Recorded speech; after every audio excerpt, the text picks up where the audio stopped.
सर्वसामान्यांच्या हक्काचा आवाज जागर जनस्थान। धुळे शहरातील पांढरा नदी किनारी आणि देवपूर परिसरात पोलिसांनी मोठी कारवाई करत मानवी मेंदूवर घातक परिणाम करणारे एमडी म्हणजे मेफेड्रॉन ड्रग्ज आणि अवैध देशी विदेशी दारूचा साठा जप्त केलाय। या प्रकरणी कुणाल भीमराव वारुडे आणि दीपक शंकर कापुरे या दोन आरोपींना अटक करण्यात आली असून त्यांच्यावर धुळे शहर पोलीस ठाण्यात एनडीपीएस आणि महाराष्ट्र दारूबंदी कायद्याअंतर्गत गुन्हा दाखल करण्यात आलाय।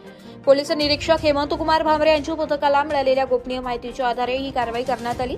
गणपती मंदिराजवळील सर्व्हिस रोडवर संशयित कुणाल वारुडे याला मोटरसायकलसह ताब्यात घेऊन त्याची झडती घेतली असता त्याच्या खिशात एमडी ड्रग्जची पावडर आढळून आली आहे। त्याच्या सखोल चौकशीतून ड्रग्ज पुरवठादार दीपक कापुरे याचं नाव निष्पन्न झाल्यानंतर पोलिसांनी वाडी भोकर गावात त्याच्या घरावर तात्काळ छापा टाकला।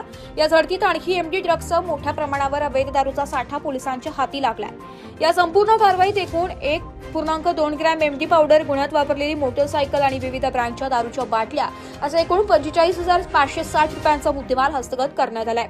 पोलीस अधीक्षक विशाल आनंद यांच्या मार्गदर्शनाखाली धुळे शहर पोलिसांनी ही धडक कारवाई केली असून या ड्रग्ज रॅकेटचे धागेदोरे कुठपर्यंत पोहोचले आहेत याचा पुढील तपास पोलीस करत आहेत। जागर जनस्थानसाठी रूपक बिरारी, धुळे।